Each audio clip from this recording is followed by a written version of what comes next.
What's up, my friends, and welcome to the very first All Nittany Lion podcast. We are so excited here to get this thing off the ground here at PHLY.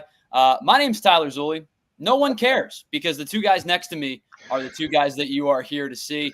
I'm just going to sit here. I'm going to facilitate a little bit, and I'm going to let the two guys that are way smarter than me take over the reins for a majority of the show. But I am Tyler Zulli. You may have seen me on the PHLY Phillies podcast along with John Marks. But these two guys next to me, I am super excited to introduce or reintroduce, if you know who they are. Penn State, awesome Penn State legends, both Letterman, incredible people as well. To my immediate left on my screen, right on your screen, that is Adam Taliaferro. On the far side, Jason Cabinda, a bunch of awesome guys. And I am super excited to be joined by both of you for this maiden voyage of the PHLY All Nittany Lion podcast. So, gentlemen, first and foremost, it is an honor to be joined by you guys. We're all a bunch of Penn Staters here. This is going to be a lot of fun. So, thanks first and foremost for joining me. I'm really excited to get started with you guys. Yeah, man. I couldn't be more excited, man. It's always a good time to talk Penn State football. Yes, sir. So listen, guys, really great start to the year. We're going to talk about it all. We'll take a look at both coordinators, brand new coordinators. Take a look at the 34-12 win in Morgantown. A weird game, almost 2-hour delay because of lightning and weather. We'll take a look at that. And we got a lot to get into as we start this journey. But guys, where I wanted to start today was the Andy Kotelnicki experience, as I like to call it. Now, last year, there was an emphasis by James Franklin. There was an emphasis by the coaching staff and the end of, especially kind of towards the end of the Mike Yurcich tenure, where things maybe got a little stale, maybe got a little repetitive, maybe got a little predictable, if you will. And Penn State and James Franklin brings in Andy Kotelnicki to get these, quote, explosive plays going. And that's what Andy Kotelnicki was known for at Kansas. He brought a Kansas team that was 110th in yards per game 3 years ago to back-to-back top 10 finishes in the last two seasons as the Jayhawks offensive coordinator. So, guys, we'll start with the basics, the overarching stuff. In this first game, everything seemed to go well. Maybe the eye test will tell you it was one game. Maybe you're excited about it. But with everything that we kind of were asking for from Andy Kotelnicki and Drew Allar, the receiving core, the great running back tandem, what did you guys see out of this offensive group? Did you get the explosive plays you were looking for? Were you excited about what you saw in Morgantown last weekend? Yeah, I mean, I'll start. I mean, from the end of last season, the entire summer, I'm sure Jason and we all were around the football team a little bit, and there was just such an excitement around, not only, Coach K, which we like to call him, but even, Tom Allen and then Justin running the special teams, having three new coordinators. We all wanted this to be a new look team. And they checked all the boxes. I mean, the one thing I wanted to see was the ball going down the field a little bit more. We got a great quarterback in Drew. And at times last year, we saw a lot of checkdowns. We saw a lot of bubble screens. And there weren't those explosive plays that we all wanted to see. And we saw that early on in this game. They surpassed my expectations, and I temper them because the West Virginia game last year, if you look back at that game, we had some explosive plays in that game, and then it kind of tailed off throughout the season. Yeah, so there's a lot to be excited about. I mean, I know we'll talk more about it throughout today, but I couldn't have been more excited from what I saw in game one from our Nittany Lions. I think when I look at this game and kind of what Coach Andy did, I mean, there's a lot to like, just from the standpoint of awareness level of with the flow of the game. I mean, you could see the maturity of the coordinator in that game in the very first quarter. Drew kind of missed on a couple of kind of easy throws, and then he said, all right, look, I'm going to give him a couple of free throws. Let me get this guy going. Boom. We saw a couple of free throws, a couple of dink and dunks to hitches.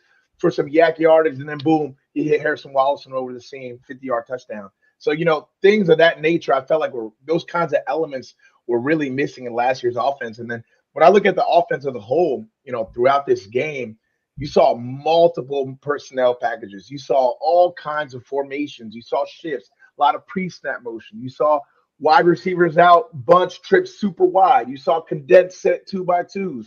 You saw the line position come back that we haven't seen since kind of that Tommy Stevens era, where you had Bo Pribula in there at quarterback or in there at receiver doing a motion, getting the ball, So he was building a lot of plays off each other and kind of made the offense very unpredictable to me, which I felt was a huge element that was missing last year. Yeah, so no, I was just going to on what Jason said, specifically about Bo. When he came in the game last year, we knew what it was. We knew what was coming. And when he dropped back and threw that touchdown to Tyler Warren, we're like, okay, I see what we got going. It's some variety in this offense, and we've all been yearning for that. You guys, the variety, the schematics that you guys bring up. I think the one thing that was very evident to me right away was, and you talked about it, Jason, right off the shoot with the yak yards and kind of building that momentum right off, right middle of the second quarter. Guys seem to be schemed open. Yes. More than I have seen in a long time. Yes. Between the Wallace big play. Now he had a lot of yak yards after the play, catch and run, made a nice play. Allar hit him in stride. Really happy with the fact that he let go of that ball before Wallace made his break. Just a good throw, good read, good pitch and catch. But between that play, the Kaytron Allen passing touchdown, where he was kind of left untouched, and then made a bunch of guys miss and made a really nice play at the goal line to score. But to me, it just felt like there was so much more open space in this offense, at least in the first game. And like you said, Adam, we'll take it for one game. We'll take it for what it's worth. But for a team that preaches, one game at a time, right? This is West Virginia. I think that was such a critical step in the right direction. Yeah, and I think where you saw the biggest growth in Drew Allar, where it was just super apparent, was the end of that first half. I mean, last year that was not happening. Last year that drive ends with us taking a knee. We're trying to play it safe. Let's just get to the next half. Let's make our adjustments and let's just win by game plan instead of I really felt like Drew hung his nuts on that drive, straight up. That ball to Amari Evans, he just let that thing go and say, you know what, I'm gonna give my guy a chance. We didn't see a whole lot of that last year, and that's kind of what the fan base was begging for all year. Like, man, just give these guys a chance. Where's the trust? Things of that nature. And then you saw it, and then you see the fade ball to Harrison Wallace to end the first half. I mean, that was awesome to see. And I think in general, you see Drew Allar, he was playing decisively. Things weren't there. Okay, I'm going to find a way out of this pocket. I'm going to run. He wasn't thinking too much, man. He was just out there playing, freaking stiff arm the linebacker into the ground and coming back and talking a little smack, we didn't see that out of Drew. So that energy, that edge, man, that's what we've been waiting for out of Drew. So I think that's one of the most exciting kind of developments out of our offense and out of that game really is, Drew's out there playing with an edge, man. He's playing with a chip. He's got something to prove. That's big time. I love that, man. It was so funny because that last drive of the first half, I was getting up to get my halftime snacks. I showed up to the ball. I said, hold on, let me sit back down for a second because they look like they're about to try to do something here. And to your point, he threw that pass to Omari, gave him a shot, and then that pass that he threw to Trey to end the half, that was beautiful. A dot. I mean, like you say, you wouldn't see that last year. And the thing that I really liked about Drew was if it wasn't there, he used his feet a little bit. He knows he plays within his body. He knows he's not going to blaze, down the sideline, but he does some nice first downs when the play broke down. And again, he didn't panic. That we probably didn't see that last year. And he just looked like a confident, poised quarterback in game one. And that in the new system, that's great to see. Yeah. There felt to me, and Jason, you brought up the deep shot down the field, right before the half. There felt to me almost like a ball don't lie type moment in that situation, because the 4th and 1 call when Penn State's on defense. Listen, I like to be objective. I try my best to strip my fandom from it. It's hard at times. I get it. But that 4th and 1 call objectively was a bad spot, and it was a bad follow up, on the review. So West Virginia ends up with 3 points out of that. There was almost a ball don't lie type of moment where Amari Evans probably pushed off a little bit, probably a little offensive pass interference, doesn't get called, results in, as you guys talked about, the beautiful fade ball to Wallace in the corner. But you're right. I mean, there was just an edge to that offense, especially on that final drive where last year you're probably handing it to Singleton, you're handing it to Kaytron, and you're heading into the locker room with a lead. Don't get me wrong, you still got a lead, but they really put the foot on the pedal. Exactly. And said, the aggression was there. We're not messing around. Yeah, the aggression was there. We didn't have replay when I was playing back in 2000. We got replay. That still bothers me right now. That spot, like we all saw where that ball was. Like how do you miss that? How do you miss it? I'm still trying to figure that out. And there's a couple plays like that in that game. I mean, I remember tweeting during the game, the Nick Singleton run, I believe was in the second half, that 40-yard burst that he got out. And if he doesn't get a horse collar on that play, like that's a touchdown, I think we still ended up scoring on that drive, but that was just another occasion where it's like, man, this is really clear on the replay. I mean, he grabs a hold back of his neck, pulls him to the ground. If not, he had erased that pursuit angle. I mean, we all know about Nick Singleton's speed. I mean, when this guy gets in open space, he's super, super dangerous. So that was another one of those plays where Nick easily could have had 2 long runs for touchdowns in that game, if not for kind of the refs having a bit of a blunder there. And since we're airing grievances, we might as well talk about that last touchdown too. Because I still think that last touchdown, I don't think he crossed the goal line. Nah, he didn't. Like the West Virginia running back was down at the half-yard line, but our favorite refs, gave him the touchdown. But hey, this airing of grievances all with West Virginia specifically all goes back to that ring around the rosy thing they did a year ago.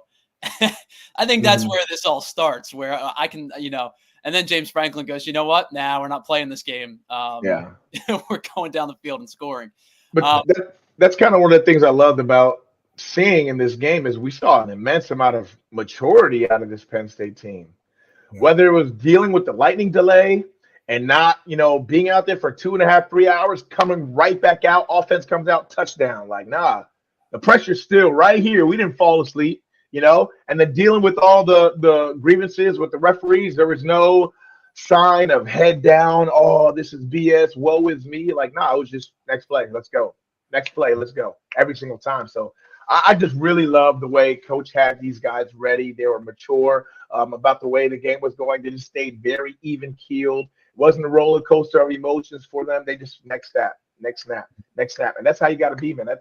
That's championship level of thinking and maturity when it comes to the game. So I was really happy to see that. Absolutely. So, guys, the one thing you might learn about me as we go through this journey together, I am a nerd, big stat nerd. It probably stems from my love of baseball, which is, my first love, which is like the biggest stat nerd game of them all. But just a couple of numbers for you guys. Comparing this, one game sample size, but to comparing this offense this year to this offense last year, 5 touchdowns scored on Saturday's game in Morgantown, plays of 50, 40, 20, 19, and 18 on their offensive scores. Drew Allar on Saturday averaged 13.1 yards per throw. Last year, he averaged 6.7, which was 86th in college football and FBS. As a team, they averaged 5.5 yards per carry or per play last year, 64th in college football. They averaged 7.6 yards per play against West Virginia on Saturday. All signs point in a really positive right direction for this offense this year. Yeah, and I think when you look at, the numbers like you kind of railed off there, a lot of people look at this year's West Virginia game and last year's West Virginia game in terms of the offense as being very similar, but I felt this offense went a very different way about it. I mean, in this game, Drew only throws the ball 17, 18 times. I mean, last year he's well over 34, 35 throws in that game, and I think that kind of shows the multitude of ways that the offense was attacking the defense in this game because Drew didn't have to go out there and drop back 30 times and get this game done, which means there's a ton of schemed up runs, play action pass. Bo was very involved and had his own role in the offense. So I just love the way they were attacking because when you go in as a defensive coordinator to scheme up this offense, you have to make those decisions of, okay, how much time are we going to a lot to this. How much time are we going to dedicate to Drew being in there, to Bo being in there, to their 12 packets, to 21, and having Kaytron and Nick both in there as running threats and as blocking threats? So you have all these things that you got to scheme up and you got to think about. And when you have a bunch of poisons, that makes it a lot more difficult for a defense to be prepared for you the very next week. So I think that's a very stark contrast between last year's offense and this year's offense that I really hope continues. And not only that, but the schedule really allows for it. We have 2-3 kind of what we would call cupcake games coming up, where I'm hoping that Coach Andy's able to come into them and throw a ton at the defense and say, look, all D coordinators who are looking at these games, what are you going to pick? Yeah. What are you going to – because at the end of the day, there's only a certain amount of periods of defense that you can go in there and say, okay, these are the plays we're going to rep in practice. This is what we're going to prepare for. So the more you can be a multitude, it makes you a lot tougher to deal with. So I'm excited to see kind of how Andy handles this next stretch of games to kind of put a ton of film out for defensive coordinators to look at. I mean, Jason, they're all great points. And there's one group that doesn't get a lot of love. We talked about Drew. We talked about our skilled players, but offensive line. I was a little, I don't think concerned is the right word, but when you lose, Olu and Trey Wallace and guys like that, these are strongholds on the offensive line. And for those guys to come together, I saw Drew had a lot of time. Kaytron and Nick had some nice holes to run through. So those guys, I think we got a great foundation to work with, and it's going to be fun to watch them grow as a unit as we go from game to game. Absolutely. Yeah. And you saw the rotation and the depth. Coach Franklin's been harping on it, all training camp, that he likes to have a 2.5 deep. And you saw guys at right tackle both getting snaps. One took the majority, but another guy got about 10, 15 snaps. I know the game wasn't particularly close, so that kind of allowed for those type of substitutions and kind of the depth to play. But I think over these next stretch of games, being able to continue to develop that depth and get a lot of these guys meaningful snaps is going to really pay dividends down the road, down the chunk of the season. A lot of excitement. And I said the thing that I heard after that game, in today's times, people think about the 2016 team that Jason was on. That's like the standard of, are these guys going to be ready to roll this year? And to hear some of those comparisons, I don't want to jump the gun.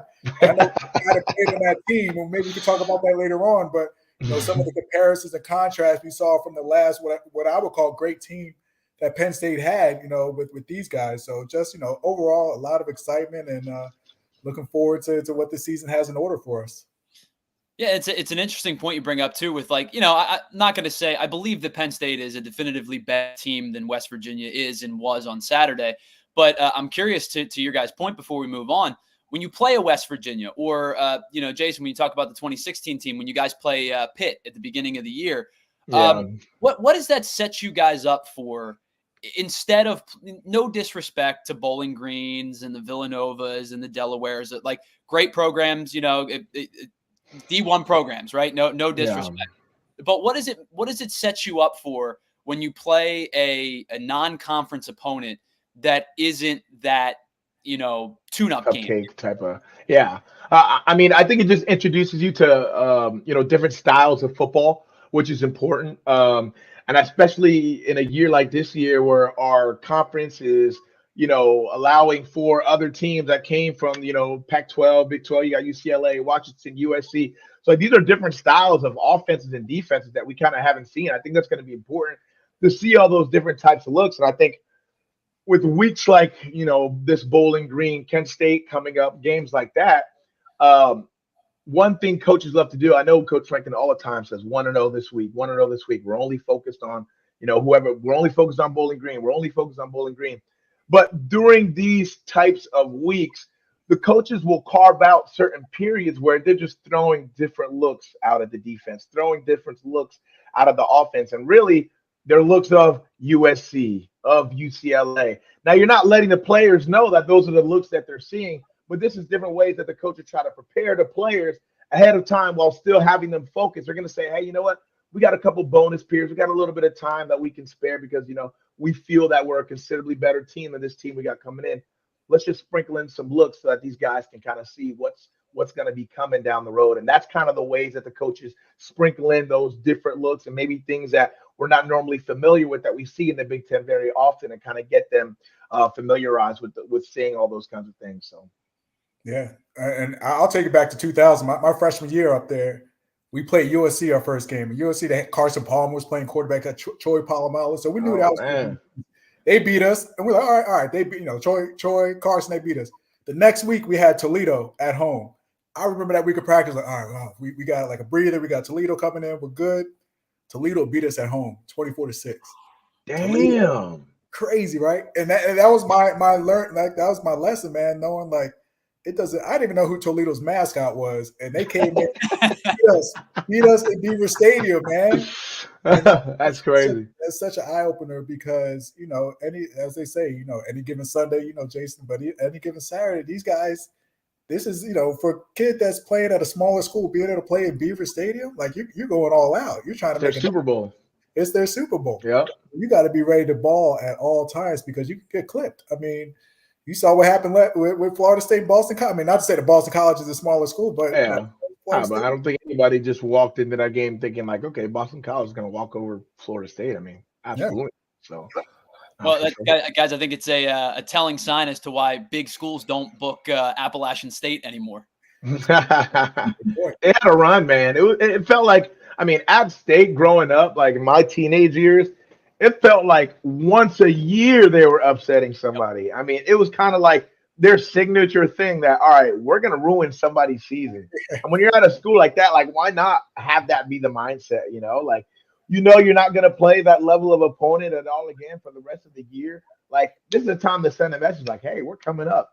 And I think when you look at, FBS and FCS, the stark contrast between them, I mean, I think the biggest difference is really just in the trenches when you talk O-line, D-line. But, I mean, when you talk skill players, when you talk receivers, DBs, quarterbacks, running backs, I mean, the skill level is not a big difference whatsoever. So, I mean, they can always, like he said, any given Sunday, any given Saturday can come in and upset one of these teams. So it's important that, you respect all your opponents and coming in with your, I's and T's dotted and crossed and go and do what they're supposed to do. And I expect Penn State to come in and do that over these next few weeks. Yeah. I mean, that Toledo team that beat us, Chester Taylor was a running back. I don't know if you guys remember Chester. He played for the Baltimore Ravens, had a great career. None of us even knew who he was. And like you said, he was a skill player that went on, ran all through us, and did work in the NFL. So, as you said, these skill players, you got to watch out for them at these smaller schools. Mm-hmm. Guys, we got a lot to get into. We're going to flip sides of the ball and look at the defense in just a second, but we do have some bills to pay. So let me tell you about some of our friends, including our friends over at TrueMark Financial. You may remember TrueMark Financial from hanging out with us at our PHLY golf outing during the summer. Well, they're back with the TrueMark Financial Care Foundation. They are hosting a charity pickleball event to raise money for financial education within our local communities. So the event is September 7th, which is this weekend. It's coming up quick at the Upper Dublin Sports Center in Ambler, PA. It's 1:30 to 5 o'clock.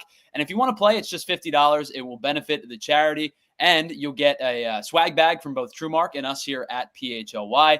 And you don't have to have any gear or any experience in order to play. Paddles and balls will be available for use, and there will be certified pickleball instructors to overview the games. So you don't have to worry about if it's your first time, you just want to get some exercise, you want to hang out with some cool people, come on out and hang out with us. It is round robin as well, which means you're not going to show up, get obliterated in game one, and then go home. You're going to get a couple of different games to play in this round robin style tournament. So if you don't want to play, but you want to come hang out, you can still come support the event. There's going to be food and beer trucks on site, and a percentage of all the proceeds will go to the TrueMark Financial Care Foundation. There's going to be music, cornhole, lawn games, 50-50 raffles, prizes and giveaways, and a ton of fun. So come out and hang out with us this Saturday. And if you are playing, I know that Jamie Lynch is going to be there hanging out, broadcasting from the event. So come on out this Saturday, play some pickleball for a good cause, or if you just want to hang out and have a couple of little bit of good food and drink, you can do that as well. And the best part is, as a PHLY fan, you will get 10% off on your discount on registration. Just register at truemark.com/pickleball, and you'll get all of your information there. And if you're going to be there, and if it's going to be a sunny day, you may want to get your Shady Rays on.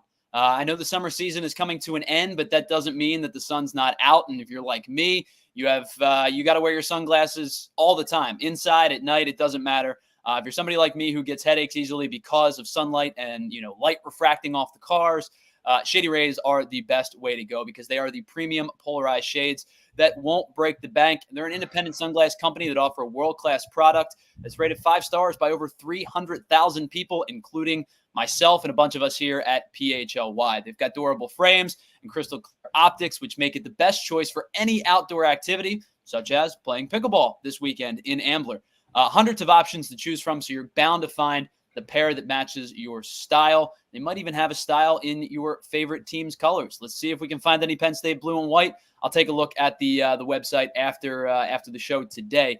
Now, exclusively for our listeners, Shady Rays is giving out the best deal of the season. If you head on over to shadyrays.com and use the promo code PHLY, you're going to get 35% off a pair of polarized sunglasses. I mean, that's pretty significant. Sometimes sunglasses can run you upwards of $100+. You're going to get a pretty significant discount here with our friends over at Shady Rays, and you won't break the bank. Try it for yourself. The Shady Rays shades that are rated 5 stars by over 30,000 people. Guys, let's switch sides. A lot of words, right? That was strong. A lot of words. Usually, I'm gonna let Ty take a little breath here, man. Shout out to the sponsors of the show, man. Shout out y'all let it run, man. Let's hop over to the other side of the ball. Talk about the defense, man. I love what I saw. Straight up, I mean, I thought the defense came out with their hair on fire this game. I mean, Jalen Reed. It was times during this game I literally thought Jalen Reed was just running at a different speed than everybody else. I mean, you saw some of the. And there was a little bit of tackling issues during this game, but as there normally is in week 1, you have a ton of thud periods during camp. You're not always going live, so that first week can kind of takes a little bit for the defense to get going. But, man, for the most part, you had 4 or 5 bodies gang tackling the ball. I mean, Jalen Reed just was an eraser out there. I mean, screen game outside, he's cutting through blocks, TFLs, fumble by the quarterback trying to make something happen. Jalen Reed sprints past like 2 other defenders and gets him stopped behind the line of scrimmage. I mean, there was a ton to like. Strip sacks. We had turnovers, whether it was turnover on downs, pick towards the end of the game, fumble recovery. So there was a lot to love about this game. You know, we've been talking about Abdul Carter this entire offseason and the position switch. I saw some PSU fans on Twitter talking about, Abdul didn't get a sack. You know, he didn't fill up the stat sheet. I tweeted back at that and said, what game are you watching? Yeah, he might not have been filling up the stat sheet, but in case you weren't watching, this dude was taking on 2 blockers at a time, damn near every snap, chips by the running backs, chips by the tight ends, beating the chips or the double team, and still getting close to pressuring or letting the other guy eat because he's demanding so much attention. So that's going to be a really interesting storyline to continue to follow this year because I thought Abdul was still absolutely jumping off the tape when I was watching him play.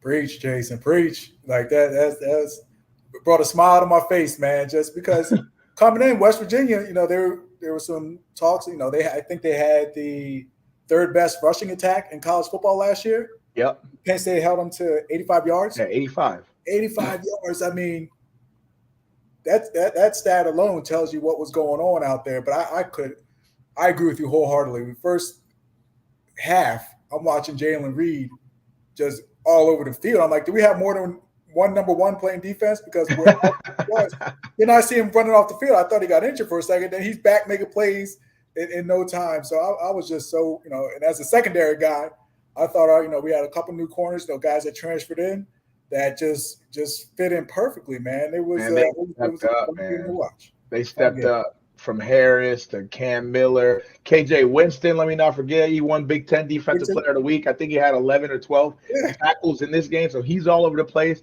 We talked a lot this offseason about Tony Rojas. I mean, I freaking like this kid a lot. And the crazy thing about that game is, yeah, he had a great game, but I thought he left a little bit of meat on the bone. I thought there was a couple plays, 2 or 3 plays, he still could have made where he kind of either overran or kind of just gave a shoulder and didn't wrap up all the way. That would have been extra highlights added to the way he played in this game. So I'm really super excited to see him grow and see his comfort level as a full-time starter grow and where he can take it, because I think that's a guy who just has a real natural feel. He's a natural athlete. He's a sideline-to-sideline guy. He plays confident. I mean, after every single tackle, he was getting up, screaming. I was just loving his energy and what he was bringing to that defense. It was awesome to see. Jason, Tyler, the thing that was crazy when Rojas is out there covering wide receivers on certain plays. He was literally lined up in the slot, covering running backs, wide receivers. That just tells you the type of athlete that he is and how versatile he is as a linebacker. It's going to be fun to watch these guys. And I didn't feel like Coach Allen had to do too much. I think that's the greatest thing, when you have players that can be versatile, when you can actually split your linebackers out in space and not have to automatically, when they put on smaller personnel, go to nickel or go to dime automatically because we can stay in bases. We got some linebackers that can move out in space and I can trust them in coverage. That's going to be huge as the season moves on. And I think the best thing I saw out of this defense from a maturity standpoint is I saw very few MEs. You saw very few, just a guy was just wide open. We had a dropped coverage or a miscommunication. Like those kind of things didn't happen. They had one goal line play where they play action fake real hard. One of our linebackers got sucked up and they leaked the tight end out to the flat. And Garrett Green just wasn't able to make the throw. And that was kind of the big ME that I'm in my head thinking about the game right now. That's kind of glaring. But I mean, besides that, they had to earn everything. We saw them make a few spectacular catches. And I remember tweeting during the game, I was like, look, if that's what they got to do all day, they're not going to have a great game because I don't see them just making spectacular throw and catch one after another to be marching down that field. And that ended up being the case. They could keep up that level of play. So, I thought just from an ME level, from being sound, I thought on a couple of those 4th and 1s, they tried that tush push play, and it was like they got to that D-line and they hit a brick wall. I just saw no movement along that O-line. I was like, oh, yeah, Zane Durant and the boy, Devon Ellis, them boys holding it down on that interior right now, man. So I think I just love the way the defense gelled, the way they played complementary off each other. I'm very, very excited about this defense. We have a chance to have one of our really good Penn State defenses this year, as we always do. So let me ask you guys this, because you brought up the run game and how good it was last year and how difficult it can be to scheme for a team like that when you have two really good running backs who do it in different ways. C.J. Donaldson and Jaheim White are two very different running backs. And then on top of that, Garrett Green is a threat with his feet at the quarterback position. So let me ask you guys this.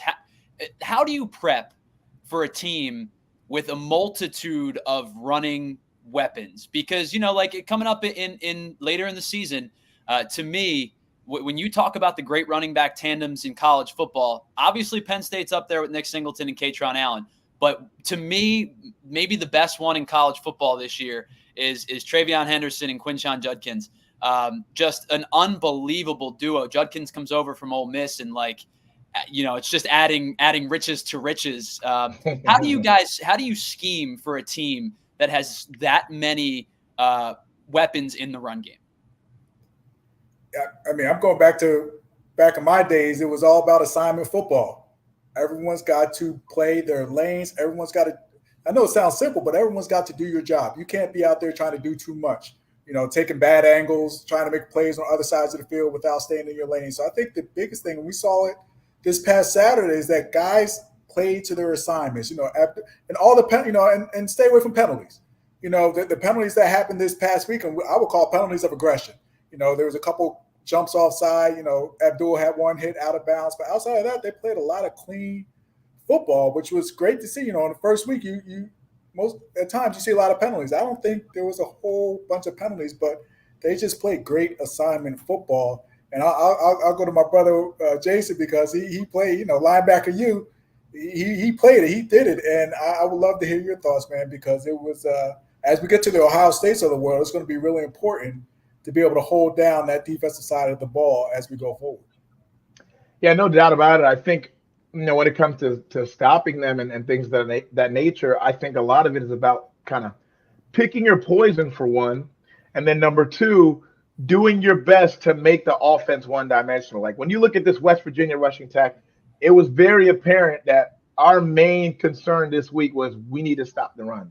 Because if they can run the ball, then they can open up everything else. So stopping the run was definitely number one. And you could tell that in the back of their minds, they were kind of like, okay, if you're going to beat us, Garrett Green's going to have to play perfect. He's going to have to make great throws. Every decision is going to have to be right. He's going to have to beat us with our feet. Kind of all over. And you saw stats from last year. I mean, it was about the same, 161, 162 yards, no touchdowns, no picks, or one pick. Sorry. And that's kind of the game plan that they went into. You see 85 rushing yards by the defense. I mean, I think every single week our goal as a defense is like they got to be under 100 yards. You get them 100 yards, you're going to have a lot of third and longs. You're going to have a lot of difficult situations. There's not going to be many gimmies. It takes away from the play action pass because the offensive coordinator doesn't have a ton of confidence in running the ball. So the defense isn't getting, the linebackers aren't getting sucked up in the run and guys getting open in the second level and intermediate levels. So I think making the offense one-dimensional is kind of the biggest thing that you try to do and just be able to dictate terms. And I thought Penn State was able to dictate instead of being on the receiving end of things defensively in this game. You know, the one stat that I love looking at is it said West Virginia had the ball 5 times inside the Penn State 30. They only came away with 1 touchdown and 2 field goals.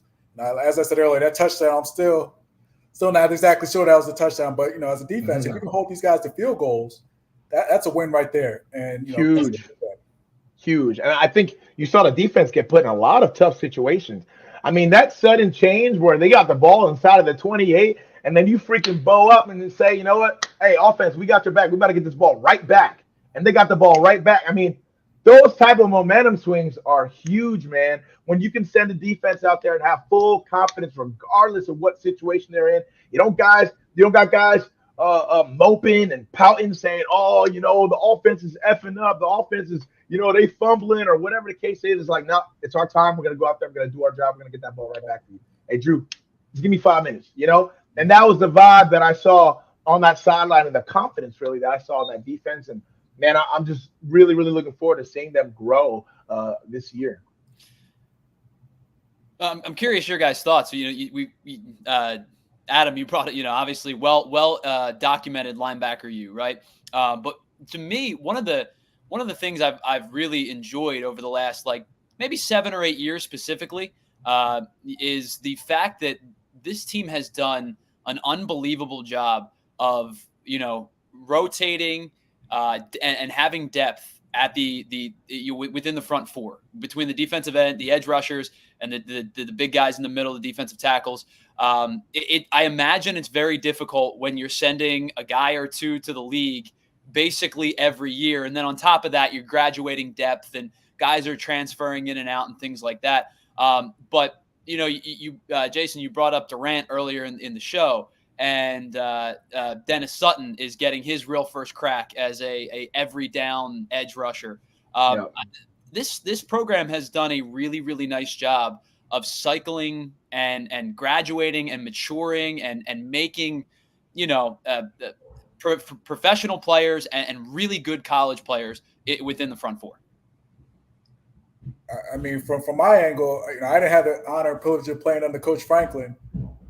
I give a shout out to the strength staff over there, man. You got these guys that come in, and within a year, they're men. I mean, and you're creating, you know, world-class athletes from guys that may have came in a little out of shape or not as strong or as physical as they may be. But when they step on that field, or when they go to the NFL Combine, these guys are different. They're different than what we see throughout college football. So, and you saw it on Saturday. You know, you got guys coming out there that are just freak athletes, and you know, these offensive linemen, they're not rotating in and out. But when you got guys on the defensive side coming in 3 or 4 deep, it's a different ball game, man. But I just give such a shout out to the strength and conditioning staff up there, because it's a whole different world when you come up there with those guys.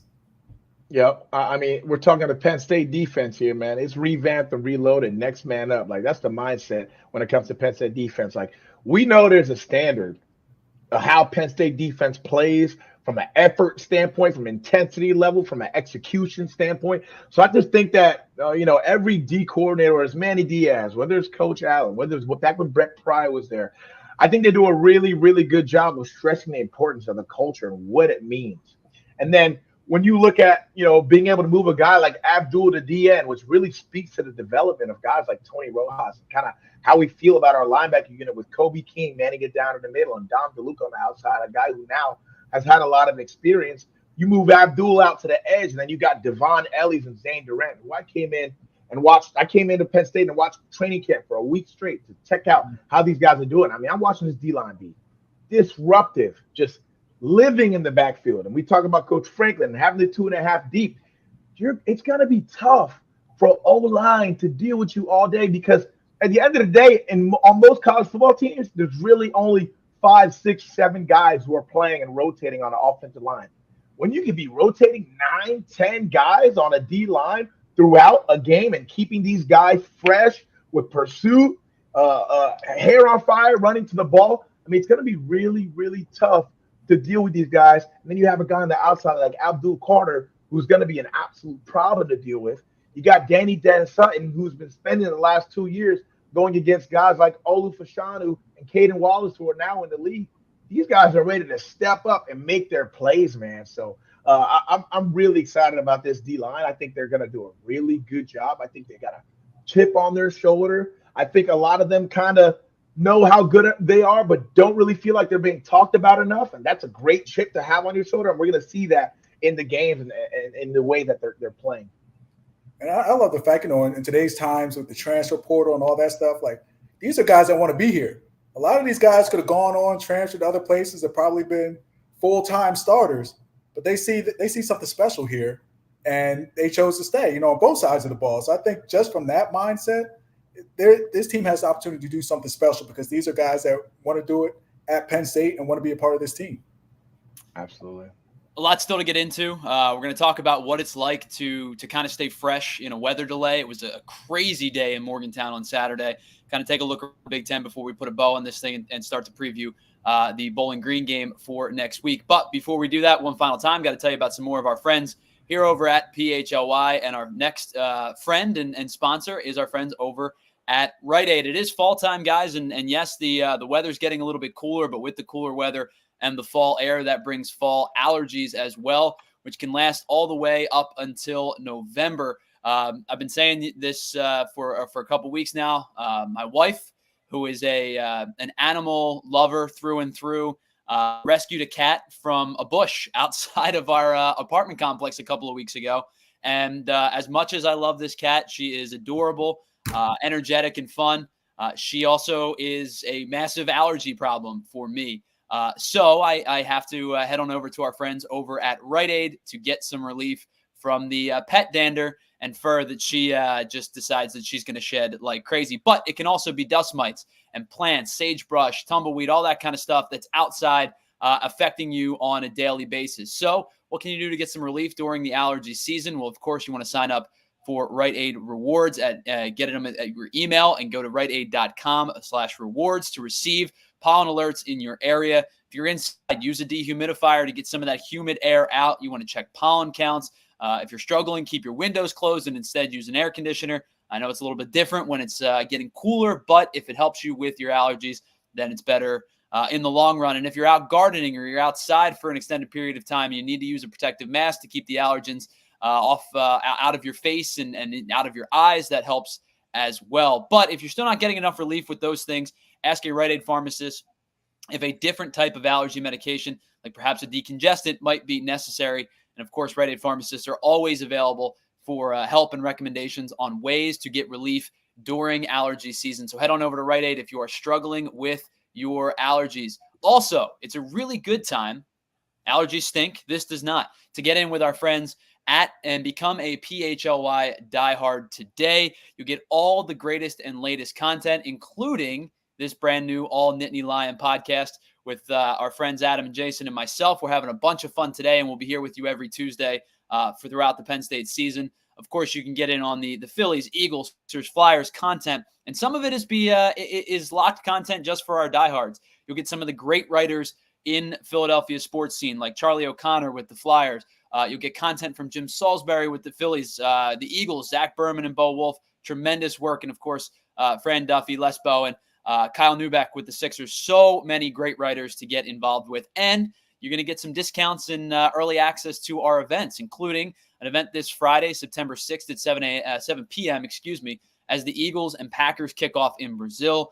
Ticket is $40. It includes an all-you-can-eat buffet, 3 drink tickets for Miller Lite cans, yards, brawler, drafts, and well drinks. A chance to win tickets to the Eagles-Browns game, and so much more. So coming out and hang out with us at Tradesman on Friday, September 6th for week 1 of the NFL season. Tickets you can find those tickets at allphly.com/events. And of course, you get all the premium written content. Like I said, all of the shows. You get members only Discord chat, which we call the PHLY Lounge. You can chat with all of us at the on Discord chat. We talk everything from sports to music to movies and so much more. You'll get 20% off all events. You get a free shirt when you sign up as a member. So don't waste any more time. Become a diehard today. Get your free choice of a shirt or a hat now, actually, in fact, from our brand new PHLY locker. And, of course, you get another one every single year at renewal. So if you're looking to get a little bit extra content from us here at PHLY, there's no better time to become a diehard than today or yesterday or tomorrow, whatever's best for you. Guys, we have a lot to get into, and unfortunately an hour runs quickly on these podcasts. So I wanted to ask you guys about playing in weather and weather conditions like we saw in Morgantown on Saturday. It was funny. I don't know if you guys noticed on the broadcast when they came back from halftime, Gus Johnson and Joel Klatt were doing their second half shot, and you could just kind of see like the dark clouds coming behind them, very slowly moving behind them. And, they announced the weather delay. Wasn't sure how long it was going to last. Turns out it lasted almost 2 hours.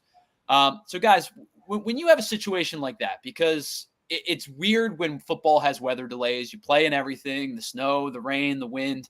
When you have a situation like that, especially when you're on the road, how do you stay fresh as a player, as a coach, as part of the staff? How do you kind of stay fresh in that moment? So, as Jason brought up earlier in the show, you come back out when the weather delay is over and you punch your opponent in the mouth. Yeah, I mean, from my standpoint, I always remind people, I only played in 5 games throughout my entire Penn State career as an actual player. And the 5th game of my career, we were playing Ohio. The game I got hurt on, we were playing against Ohio State, and it was similar weather, but we didn't start the game. Our start time was delayed. So I remember just sitting in the locker room. And now, today's times, you got the iPads and all that stuff. We can actually go through game film. So I think that's such an awesome advantage that we have in today's football. But back then, we were just sitting there, trying to stretch in the locker room, looking out. And you felt like, as a young kid, I was getting anxious because you're so excited to be out there as a player. You just want the game to start, and you feel like you lose a little bit of that momentum. But I think in today's football, there's a lot there's more tools to keep you engaged and to help you really game plan even when you have a delay. So I'll turn it to Jason because I haven't had much experience with it, but I give our guys so much credit because, as Jason said earlier, those guys came out cooking after sitting down for 2 hours, and that you don't see that every day. And I'll tell you what, I'm willing to bet that during this lightning delay, Coach Franklin mentioned our game from 2017. Where we were up against Michigan State, a couple touchdowns, and we had this lightning delay about around the same amount of time, maybe 2.5 hours or so. And, we ended up coming out of that game and losing on the road at Michigan State. And that really put a dagger in our season and not getting to the Big Ten championship for a second time. That was a must-win game for us. So I'm very sure that Coach Franklin probably told that story in the locker room and made sure that these guys stayed locked in and did absolutely whatever they had to do, whether it's to stay warm or to cool down, but stay concentrated and stay in it, whether it was maybe they did an extra film review of the game or whatever it was to kind of keep their heads in it. Because I think at the time that we went in there, we kind of just were like, in the locker room, chilling. Some guys, obviously most guys taking their pads off, and we're kind of just, looking around, waiting for the call. So I'm sure this time around they're a lot more organized. I'm sure there was somebody who told them at least some level of a time frame of when they're going to get back on the field and get back into warming up again. But it's tough, man. It's hard when your expectation to be done with the game by a 12 o'clock game by 3:30, 4 o'clock, and you're sitting in the locker room. It's 5 o'clock, and you guys are about to go back out there soon, and you're not out there yet. You haven't warmed up yet, and you're still about to start with third quarter and 10 minutes to go. So it takes a high level of maturity to stay locked in for that long and to know that the job isn't over in regards to what the score is and things of that nature. So kudos to Coach Franklin. Kudos to the leaders of that team, guys like Tyler Warren, Drew, Nick Singleton, who are now juniors, seniors, guys who I'm sure, KJ Winston, Jalen Reed, who I'm sure made sure that the locker room stayed locked in during that entire time. So it's tough. It's really not an easy thing to do whatsoever, especially for college kids. Yeah. I got to imagine, too, it probably puts a little more emphasis on the difficult nature of it when you're on the road as opposed to being at home. You guys can maybe speak on this differently, but from what I was led to believe, the West Virginia road locker room was not super friendly, was pretty packed, pretty tight, and guys were like hanging out in the tunnel and, whatever you do to stay loose. I got to imagine it's an even more difficult process when you're on the road as opposed to being at home. You feel a little bit more comfortable. You're sleeping in your bed that night. You're going back to your apartment or your house or whatever the case may be. I have to imagine it's a little bit easier at home than it would be on the road. Jason played at way more stadiums than I did, but I know those road stadiums, especially in the Big Ten. I mean, I know West Virginia's in the Big 12, but those road, I mean, people will be shocked. There's high school locker rooms that are better than some of these road locker rooms that we had to sit in. I think about Iowa, and even Ohio State. Like you're crouched in there, and it's not. It's a lot of big men in a small space, so it's not the most comfortable. And you're sitting on these uncomfortable chairs, and they purposely make it as uncomfortable for you as possible. So to be stuck in that situation for 2 hours is a whole nother ball of wax. But I know, like I said, I only played in a few stadiums, but it was playing at home. There's nothing like it. Yeah, I mean, you really hit on what I was going to say. Is just the fact that that's really a tactic, by these schools or by those opposing teams, whether it's in the league, whether it's in college, that the away locker room ain't going to be that nice. There are very, very few teams in the league where I thought about it. I was like, dang, this visiting locker room is actually pretty solid. Most times it's really crappy. And it's like that on purpose so that you ain't comfortable because you ain't at home, So they try to make it that way. And like I said, that speaks to, the maturity, and it speaks to having the mindset of, hey, at the end of the day, we're just here to do a job. Let's stay locked in. Let's stay focused until this thing's done. And you saw them come out and do that in that second half. Guys, 18 games played in the Big Ten or with Big Ten teams this weekend. And the Big Ten, again, week one, sometimes you're maybe playing a little bit of an inferior opponent. Some did not, some did. 17-1 over the course of those 18 games. The only loss, Minnesota loses to North Carolina. Again, I know that maybe it's a difficult conversation when you're talking about perhaps playing an FCS school or perhaps playing an inferior opponent. But like you guys mentioned, any given Saturday, anything stand out for you guys across Big Ten play this week outside of the Penn State game? I don't want to talk too heavy because it was only 1 week. But, all preseason, I've been hearing about Oregon. Oregon's going to be the Big Ten chance, this or that. Idaho was giving them the business. I don't know if anyone got to see that game, but the score was, it wasn't indicative of how close that game was all the way up through the fourth quarter. So I had a high school coach that always said, don't talk about it, be about it. There's a lot of talk about Oregon. They're going to have to show me a little bit more in week 2 because I don't know if they're going to live up to the standards that some of these preseason polls have put them in. So Oregon is the team I'm keeping a close eye on as we go forward in the Big Ten season. I think when it comes to Oregon, I think the reason why people are having this level of expectation for them, and I spoke about this earlier in another show, is just the standpoint of their schedule. Yeah. They have a cupcake schedule this year. So these expectations are like, they're going to cakewalk to the Big Ten championship, stuff like that. It's really because of who they play, because they really don't have anybody. I mean, they got Michigan. I'm pretty sure they play Washington.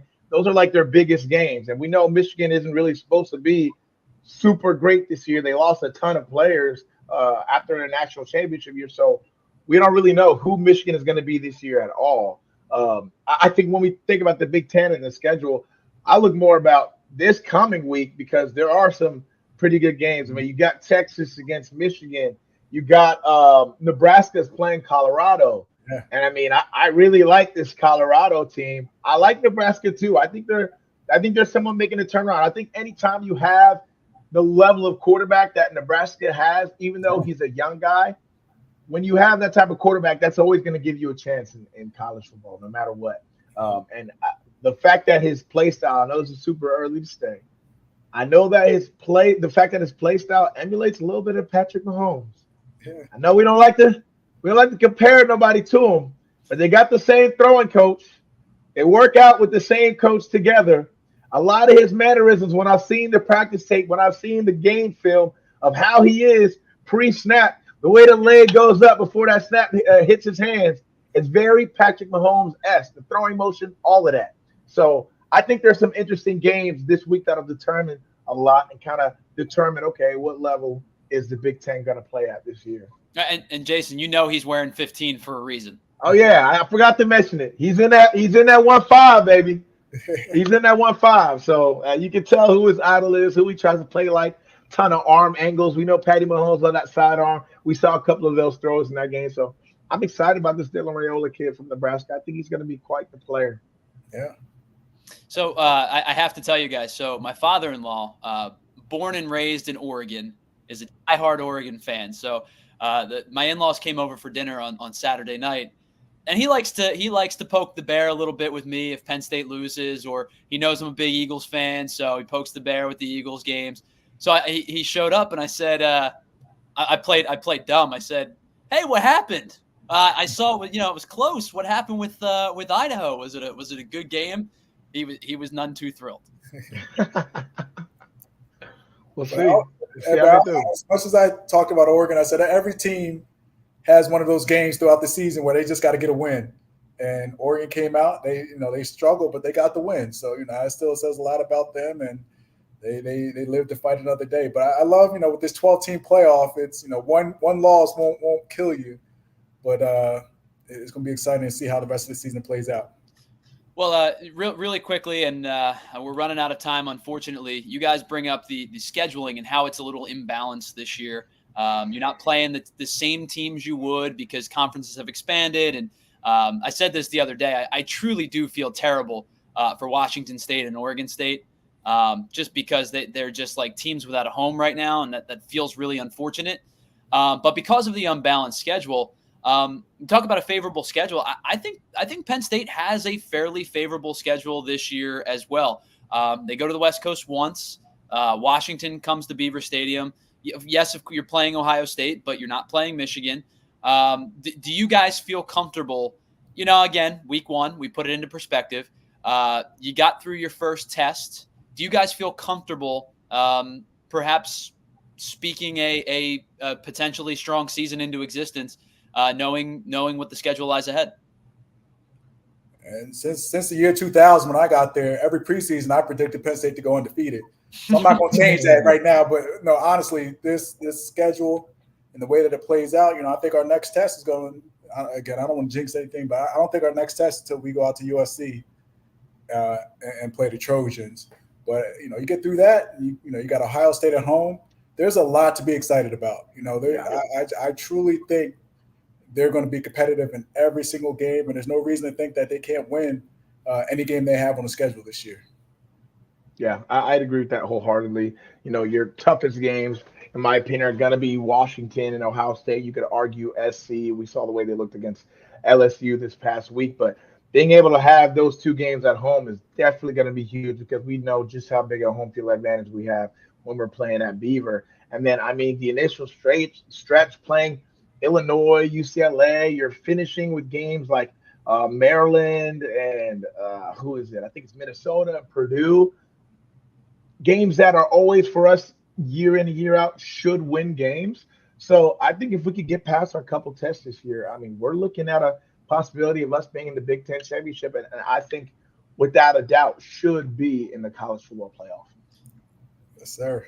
So guys, I didn't give too much time to it today. Again, no disrespect, but I think we can all probably chalk this next week up to a victory. Yes. I again, don't overlook an opponent. You take it on face value. You go from, West Virginia to Bowling Green. But anything on either side of the ball for you guys that heading into Bowling Green you would like to see potentially cleaned up or maybe changed just a little bit. I know we talked a lot of positives today, but heading into this matchup against Bowling Green, anything that you want to see in week two that maybe you didn't see in week one? I think on defense, I would love to see this defense come out just tackling a bit better, being a little bit surer of tacklers. They had a running back, Terrion Stewart, last week that rushed for, I think, 161 yards and 3 touchdowns. Bowling Green's feeling real good about themselves. They went and routed Fordham. I mean, it was 27-3 at halftime. So this is a team that at the end of the day, it's feeling like, all right, well, teams that's normally supposed to be at our level, we're spanking them. So, shoot, we can take on Penn State. Why not? So I think for Penn State to come out and just kill that momentum and just kill that confidence they have within these first few drives on offense and defense is going to be really big. And I think on offense, obviously we were explosive last week, but I think starting off faster is going to be what I'm going to be looking to see this coming week in this game. Yeah, everything Jason said. And I also keep an eye on special teams. Bowling Green returned the kickoff for a touchdown at a long punt return. That's a side of the football people forget about at times. So I think, let's make sure our special teams are in order and do our thing on offense and defense. We should be all right. Guys, a lot of fun this week. We're just getting started. I hope everybody enjoyed this first episode. If you did, if you wouldn't mind just dropping us a like and, of course, hitting the subscribe button on the way out for us. We'll be back next Tuesday, hopefully same time, same channel, to look back on the Bowling Green game. No game the following week, so we'll have 2 weeks in between Bowling Green and the third game of the season, Kent State. However, we'll be back next Tuesday to do it all again. So for the guys here with just an incredible first show today, if I do say so myself, Adam Taliaferro, Jason Cabinda, I am Tyler Zulli. Guys, I had a blast. I hope you did as well. It's a great time with you guys, man. I'm looking forward to it. Yes, sir. All right, we'll be back next Tuesday, same time, hopefully same place. Hopefully you'll be with us as well. Thank you so much for hanging out with us here on the All Nittany Lion podcast. We'll talk to you all next week. We all silly like the